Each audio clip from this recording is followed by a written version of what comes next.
इस प्रकार से भगवान ने वर्णन किया है। और इधर सुमंत जो महाराज दशरथ के मंत्री हैं, वापस अयोध्या की तरफ चलते हैं, लेकिन पैर नहीं पड़ रहे हैं।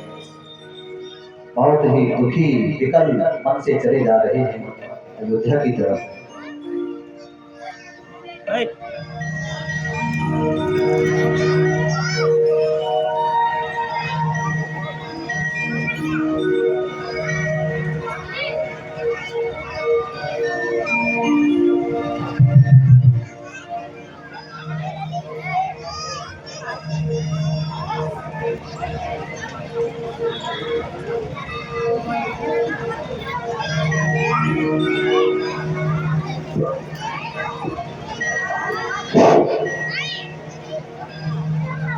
किस तरह से अवध में मैं प्रवेश करूं? पूर्ववासी पूछेंगे कि राम जी वापस नहीं आए, बड़ा क्या बता दूंगा? जब महाराज पूछेंगे कि सुमंत, मैंने तुम्हें इन्हें वापस लौटाने के लिए कहा था, तो मैं क्या कहूँगा? हे भगवान, मेरे लिए ये विडंबना मुझको खुद को खाए जा रही है। हे प्रभु,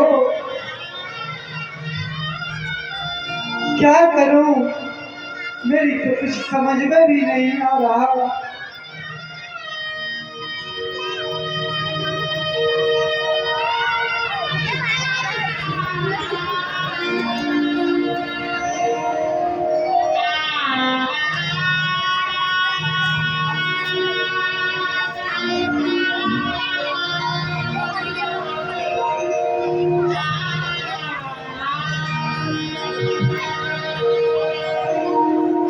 सचिव आज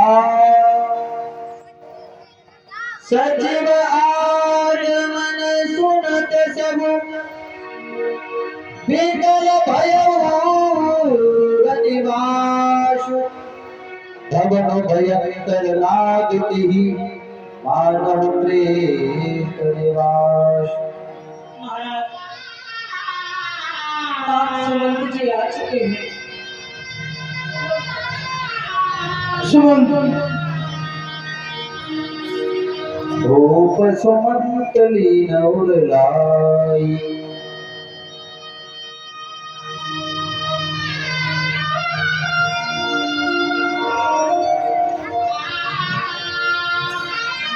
सुमंत, कहे रघुनाथ, कहे क्या क्या बुलाओ कर रह गए हैं? बुलाओ बुलाओ, मेरे पास बुलाओ। सुमंत, सुमंत मेरे भाई को बोल रहे हो।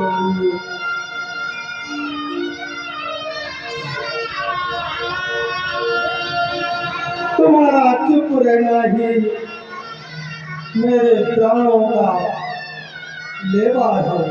इसका मतलब श्री रघुनाथ जी तुम्हारे साथ नहीं लौटे। सुमंत, अब तक मैं जीवित था, सिर्फ यही आस थी, यही एक आश्रय था कि सुमंत आद्य होंगे और रघुनाथ जी को, रघुनाथ जी न आए तो लक्ष्मण को, लक्ष्मण जी न आए तो जानकी जी को तो जरूर लाते ही होंगे। लेकिन अब ये रहा सहा, आसरा टूट गया मेरा। बेटा राम थे सका, वो आए तो नहीं, लेकिन उनकी कुशल कहो।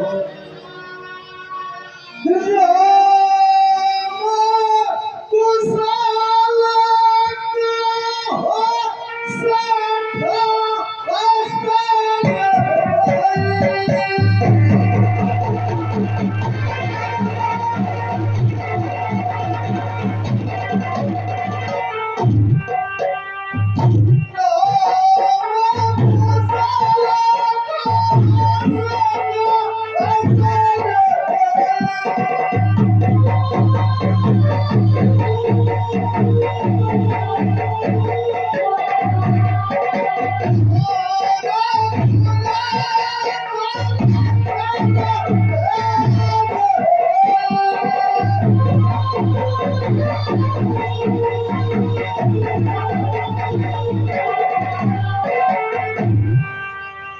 मेरे सखा, मेरे रघुनाथ की कुशल कहो, मेरे लक्ष्मण की कुशल कहो, बेटी जानकी की कुशल कहो, जल्दी कहो। महाराज सुमंत सखा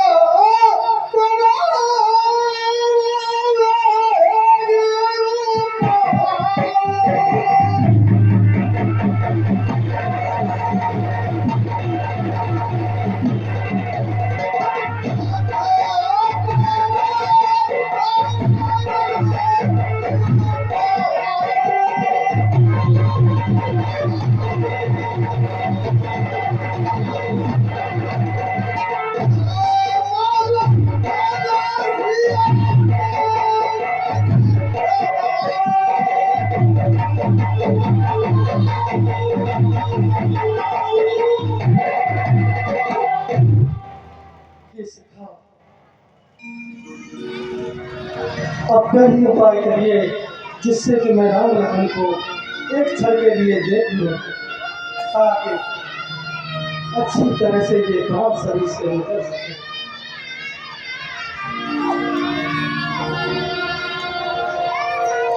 सखा राम सिया लखन जा मुझे पहुंचा नहीं पहुंचा चल प्राण कहो सतवा।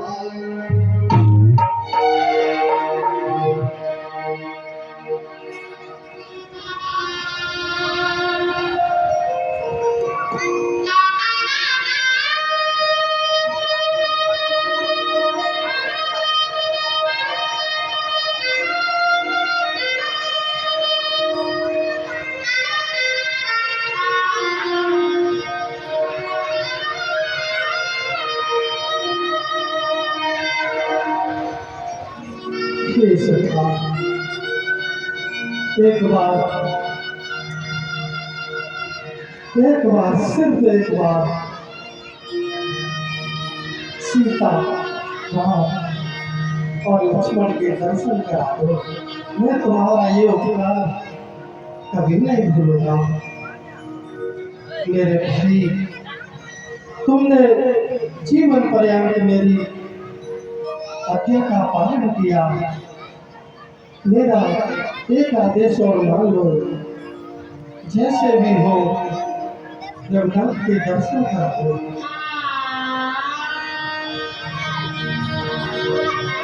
राजन, मैंने श्री रघुनाथ जी को नाना भाभी से समझाया, लेकिन वो अपने धर्म से कृतज्ञ नहीं हुए। महाराज, जहाँ तक कि उस समय सुमंत को खुद में हार मान कर वापस होना पड़ा। महाराज, और वो मेरी आंखों के सामने ही नौका में बैठकर नदी के पार हो गए। तब तक राजन में वही खड़ा खड़ा देखता रहा, लेकिन श्री रघुनाथ जी धर्म की ठान है। उन्होंने अपने पिता आज्ञा पालन करने के लिए विमुख नहीं हुए। राजन, मुझे वहां से मैं उन्हें लौटाने के लिए सोच रहा था, लेकिन राजन सुमंत को खुद को लौटा दिया। सुमंत मेरे भाई,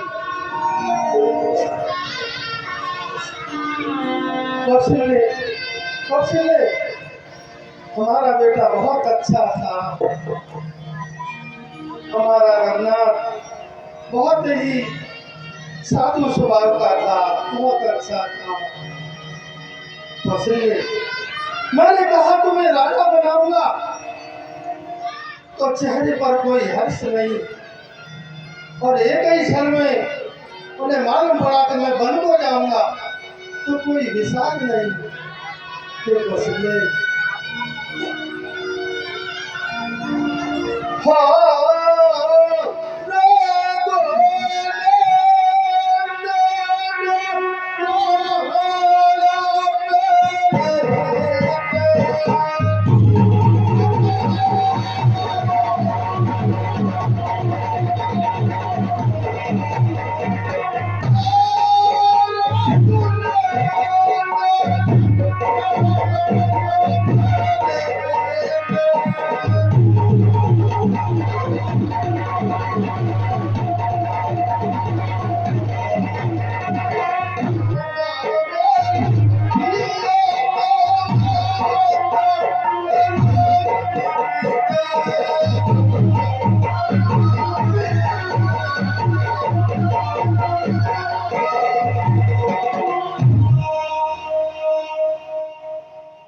रघुनाथ तुम्हारे बिना जीते जीते बहुत दिन हो गए, लेकिन अब ये प्राण इस शरीर से जाने के लिए उतावले हैं।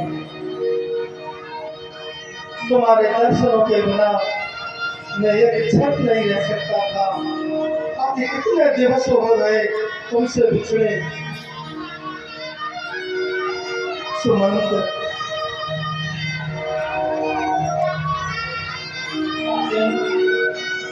धैर्य धारण करो। अरे आप तो इस डूबती हुई नैया के सहारे हो। इस अयोध्या रूपी नौका केवल आपके हाथों में है। अगर आप ही ऐसी बातें करोगे तो यह अयोध्या रूपी नाव बीच भंवर में ही डूब जाएगी। कुछ अब जिया नहीं जा रहा है, नहीं रहा। बहुत दिन हो गए। रघुनाथ का दर्शन बिना किए मैं एक क्षण नहीं रह सकता था। आज कितने दिवस बीत गए। जिस दिन से जुदा मुझसे हुए, इस दिल ने धड़कना इस दिल ने धड़कना छोड़ दिया। चार का मोत रात तारों ने चमकना छोड़ दिया। ओ पास हमारे रहते थे अनर कोई जाती थी वो, पास हमारे रहते थे अनर कोई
क्या होगा।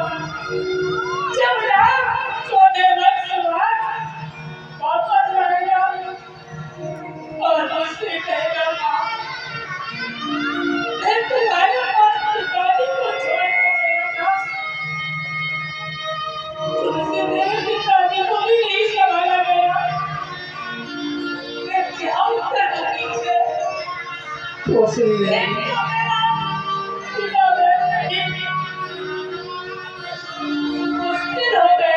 मैं समझता हूँ कौशल्य, तुम्हारा दर्द समझ रहा हूँ मैं कौशल्य।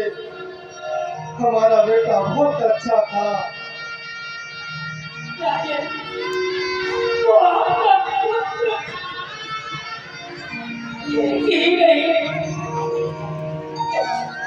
आपके तो चाहे आपकी आज्ञा भी अवहेलना नहीं कर सकते। अरे उसके लिए हमारी बहन ने 14 वर्षों का वनवास काटा। उसने सहर्ष स्वीकार कर लिया। भला यह तो सोचो कि आपके वरदानों की खातिर, आपकी मर्यादा के लिए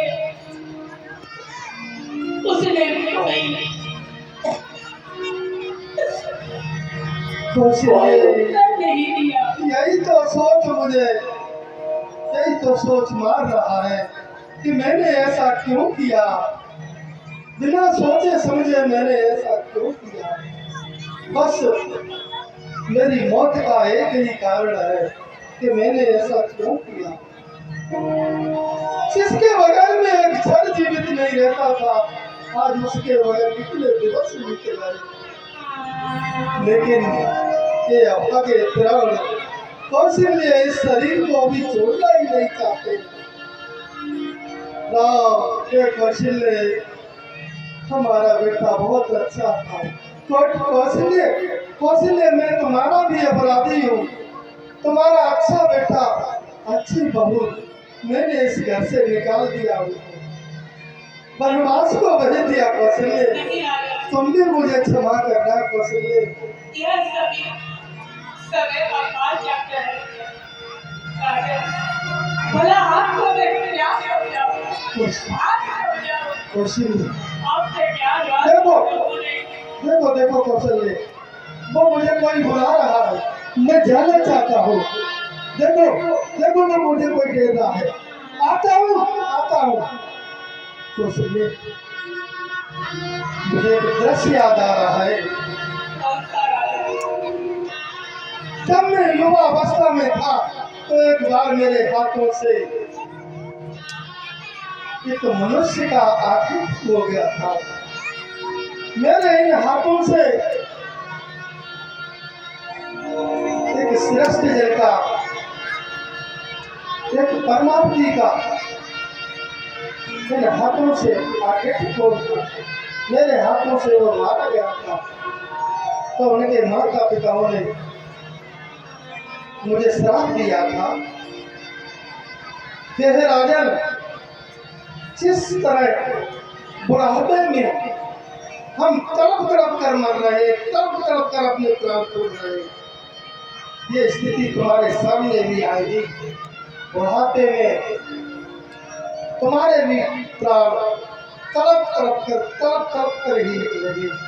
सोहे कौशल्य, कोई समय आ गया मेरे सामने। राम, बेटा राम, राम राम।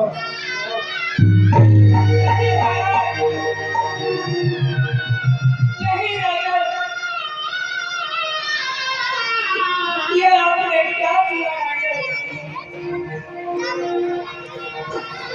आप हम सबको आजाद करके चले गए महाराज। अब आजाद हो गए। राम राम कही, राम कही, राम राम कही राम। कैनो परिहरि रघुबर बिरह, राव गयऊ सुरधाम।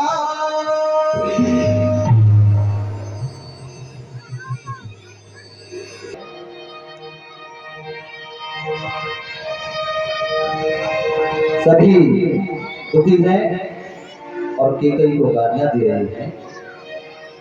गारी सकल कैकई देहि नयन विहीन कीन जग जेहि। सभी चीजें को गालियां देते हैं जिसने संसार भर के बिना नेत्र का कर दिया है, अंधा कर दिया है। सभी विलाप करते हैं। प्रातःकाल बड़े बड़े मुनि ज्ञानी आए, तब वशिष्ठ मुनि समय सम कही अनेक इतिहास, शोक निवार वही कर निज विज्ञान प्रकाश।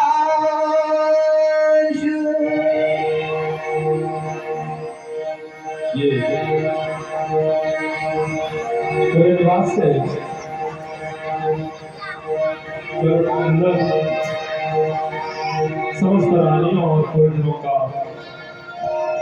विलाप मेरे श्रवण रंजनों को स्पर्श कर रहा है।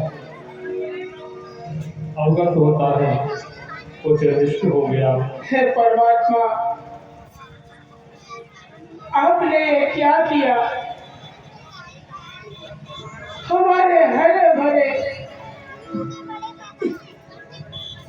इस अयोध्या रूपी आंगन के बगीचे को तहस नहस कर दिया। हे विधाता, बना के क्यों बिगाड़ा?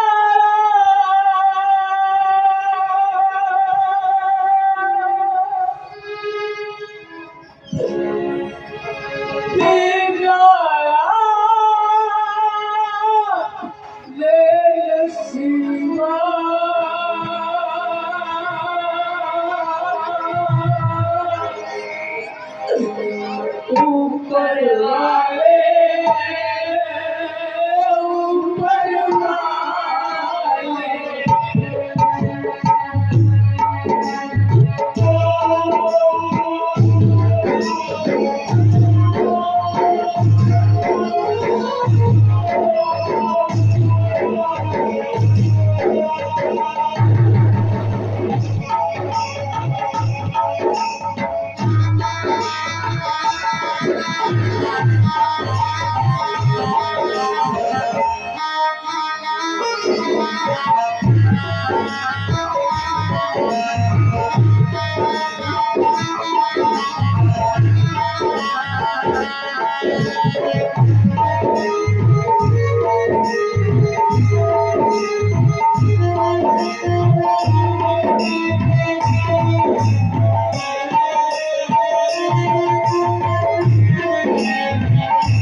राजन, ये क्या अनहोनी हो गई? भला अब इस अयोध्या को कौन संभालेगा? चारों पुत्र भी अयोध्या में नहीं है। इस समय अयोध्या बिल्कुल नाराज हो गई। मैं कितनी अमानी हूँ। ये विधि दुलपत रण बिहारी, आए सकल महामुनि ज्ञान। हे समस्त रानी परिजन समुदाय, अब इस प्रकार विलाप करने से कोई लाभ नहीं। जिसे जाना था वो चला गया, और ये संसार का नियम है कि जिसका जन्म हुआ है उसकी मृत्यु निश्चित है, और जिसकी मृत्यु है उसका जन्म है निश्चित। जिस प्रकार समस्त नदियां बह करके और अंत में समुद्र में विलीन हो जाती हैं, उसी प्रकार ये जीवात्मा भी एक दिन शरीर का परित्याग करके और मृत्यु लोक से प्रयाण कर जाती है, नवीन शरीर में प्रवेश करती। वासांस जीर्णानि यथा व्यय नवानि गृहाणि नरोपगाड़ी, तथा शरीराण व्यय जीर्णा निन्यान शरीरात्मनवान्। नैनम छिद्यन्ति शस्त्राणि नैनम दहति पावका, न चैनम क्लेदयन्ति आपो न सरस्वती मारुता। हंता चैन मिलते हंतो हतस चैन मिलते हतम, उभो दौड़ बेजारी को नायम हमसे न हन्यते। नित्य नूतन कट कह रही घर परिहर पुराण। जिस प्रकार मनुष्य पुरानों वस्त्रों का परित्याग करके नवीन वस्त्र धारण करता है, उसी प्रकार ये भगवान का अंश जीव पुराने शरीर को छोड़ करके नवीन शरीर में जाता है। ममे वांसो जीव लोके जीव भूता सनातन, मना सष्टा इंद्रियाणि संतिष्ठानि कर्ष। ये जीव मन सहित 6 इंद्रियों को साथ में लेकर के नवीन शरीर में प्रवेश करता है। महाराज दशरथ धर्म ज्ञानी थे, परम ज्ञानी थे। 6 बार राम का नाम उच्चारण किया, अपने प्राणों का त्याग किया, मानो इन 6 इंद्रियों को पवित्र करने के लिए महाराज अंतिम सांसों में राम का नाम लिया और इस लोक से प्राण प्राण कर। हे मंत्री सुमंत, कहिए गुरुदेव। अब यथाशीघ्र आप दूतों को बुलाओ और उन दूतों को कैके प्रदेश के लिए प्रस्थान करो और जाकर के भरत जी को बुला करके लाए। हे ताऊ चिरंजीव लोग, आप दोनों यथाशीघ्र ही भरत जी के पास जाइए और ध्यान रहे महाराज के मृत्यु का समाचार भरत को मत दो। केवल तुम्हें इतना कहना है कि गुरुजी ने किसी कारणवश आपको शीघ्र बुलाया, जैसे आपके गुरुदेव। सोने मुनि आयस धावन धाये, चले देग बर्बादिल जाए। गुरु जी ने बताया कि जाकर भर से इतना ही कहना कि दोनों भाइयों को गुरु जी ने बुलाया है। इस बात का पता नहीं चले कि महाराज दशरथ संसार को छोड़ गए हैं। दूतों ने ऐसा समझकर अपने घोड़ों को सजाकर बड़े वेग से चले। अनरथ हुआ अवध अरंभेउ जगते,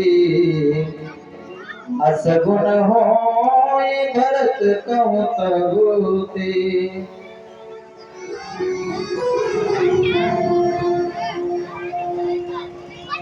दोनों दूत चले हैं शीघ्रता से भरत जी के पास।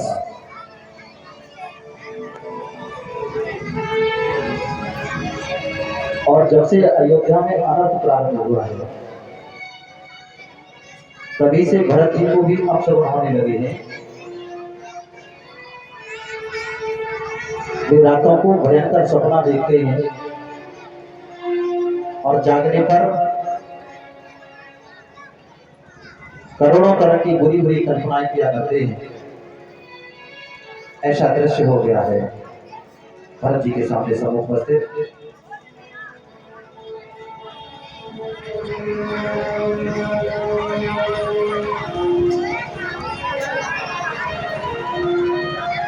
भैया भैया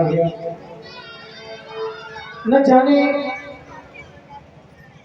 कुछ बहुत समय धीमे धीमे व्यतीत होता जा रहा है, लेकिन भरत बहुत ही व्याकुल है। शत्रुघ्न, मेरा हृदय बहुत ही व्याकुल होता जा रहा है। बड़े बड़े सपने मेरे मन में आते जा रहे हैं। ऐसा मालूम पड़ता है कि अयोध्या में कोई अनहोनी हो गई हो। न जाने क्यों मेरा मन बड़ा ही विचलित रहता है। शत्रुघ्न भैया, समझ में नहीं आ रहा है भैया। हे रात भरत मेरी सुनिए, हे रात भरत मेरी सुनिए, मैंने भी यही बिताया है, मैंने भी यही बिताया है। ओ भैया भरत पूछन गरी में, उस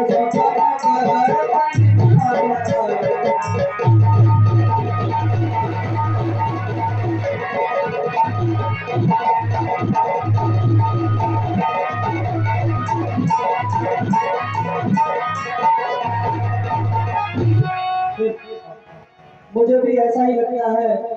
अपनी अयोध्या नगरी में कुछ अनर्थ हो गया है। बहुत समय व्यतीत हो गया, पिताश्री के दर्शन किए बिना, माताओं के दर्शन किए बिना, उस अयोध्या सी नगरी के दर्शन किए बिना ऐसा तो नहीं है हमें उस अवधपुरी की याद सता रही हो। दिन रात यही सोचा करते हैं हमारी माता पिताश्री कुशल पूर्वक तो उस अयोध्या में होंगे। शायद भैया ऐसा भी हो सकता है कि विचार करते करते हमारे हृदय में जो विचार उत्पन्न होते हैं उनसे ये बड़े बड़े स्वप्न पैदा हो जाते हों।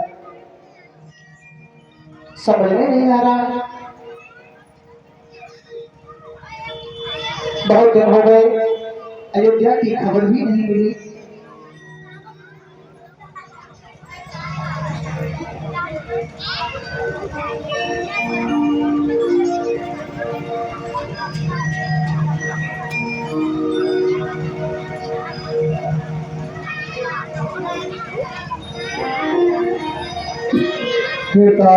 जी, हाँ हाँ, आपको गुरुदेव ने शीघ्र राज्य में बुलाया है। आखिर भगवान ने हमारी प्रार्थना को स्वीकार कर लिया है। बहुत हृदय व्याकुल था। पिताश्री के दर्शन किए बिना चलो शीघ्र ही आपके साथ अब चल रहे हैं। बहुत दिन हो गए अयोध्या के दर्शन किए बिना। भरत जी को लेकर के चले हैं अयोध्या की तरफ।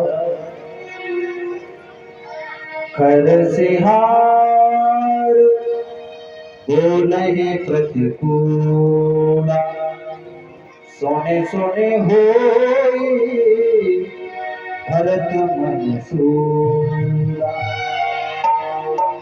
गधा सियार विपरीत बोल रहे हैं, सुन सुन करके भरत को बड़ी बड़ी पीड़ा हो रही है, दुख हो रहा है। भैया, हाँ भैया, जिस समय से मैंने अयोध्या के लिए प्रस्थान किया है,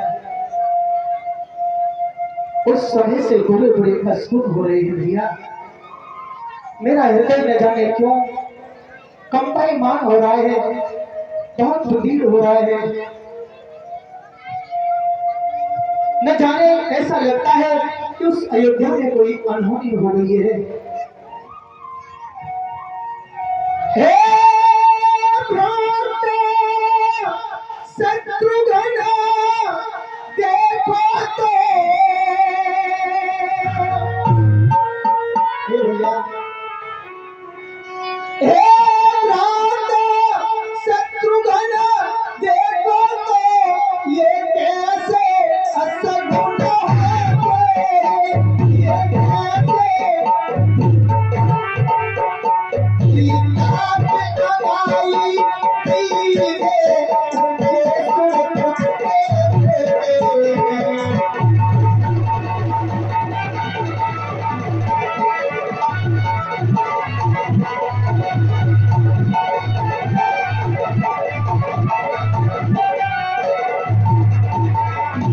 भैया, नाना प्रकार से ये अपशगुन हो रहे हैं।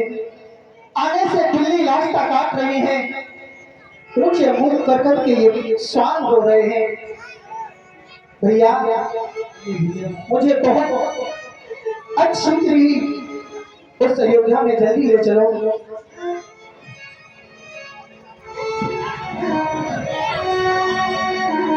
खग खग है गे जाइन जोई, राम वियोग के गुरु गयो। नगर नारी नर निपट दुखारी, मनो सवन सब संपत्ति हारी।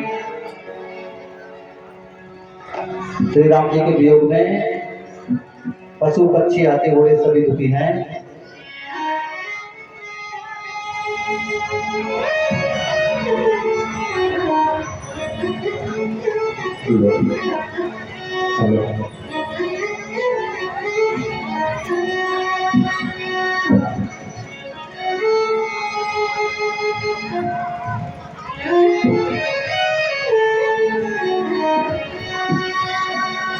मां, कहो पुत्र,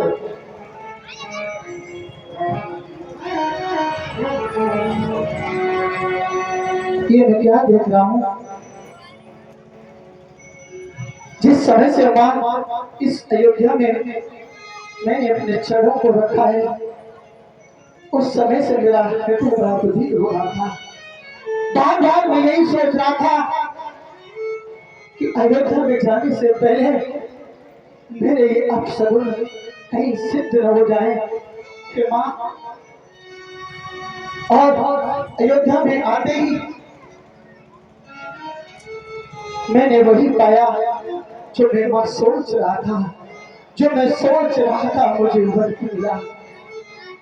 माते, कहो पुत्र, आप श्वेत वस्त्र पहने हुए हो,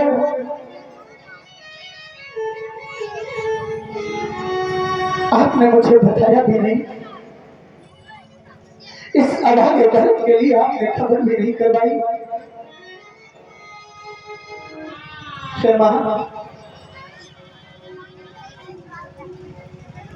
आपके श्वेत वस्त्र देख करके मैं भली भाग जानता हूं मां कि कोई भी स्त्री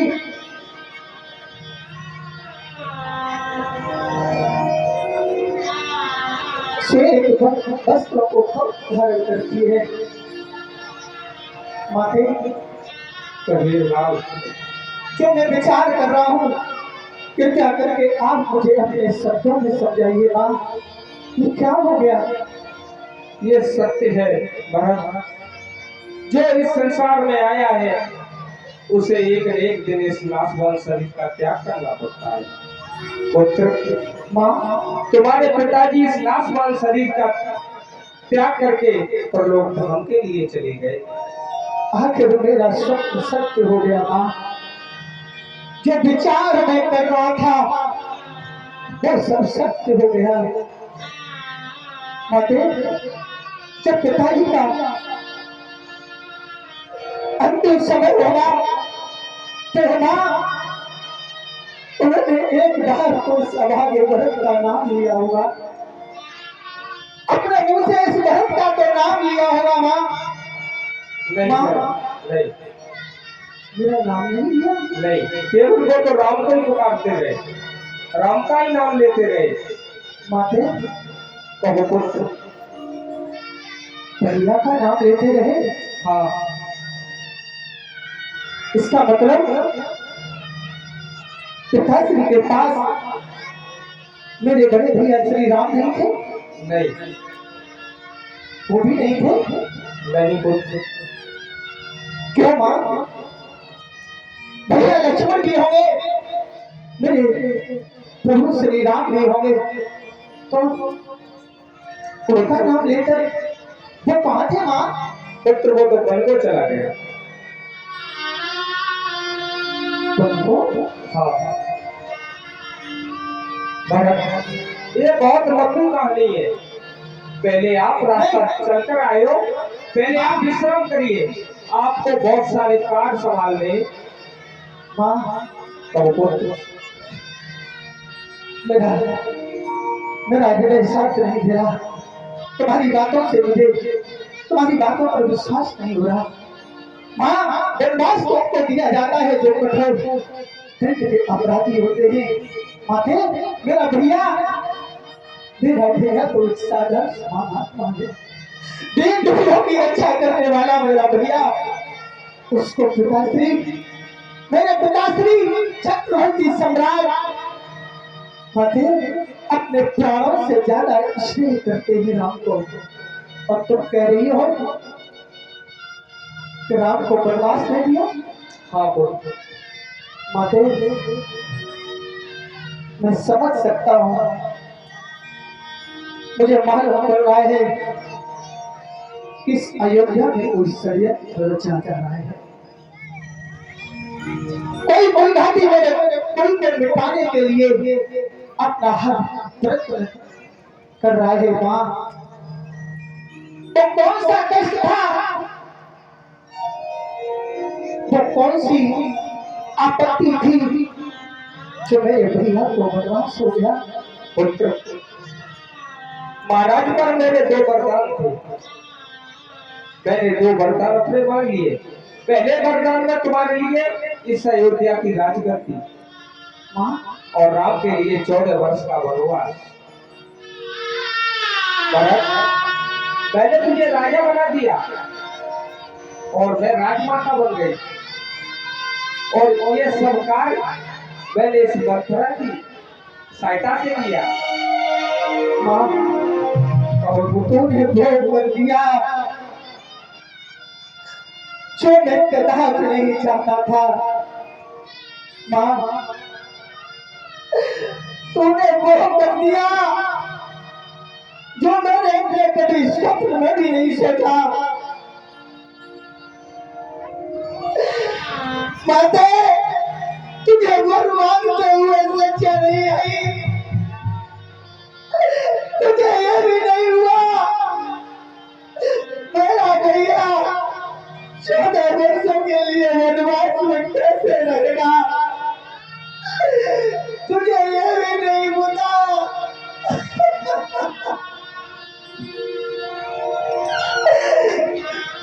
माँ,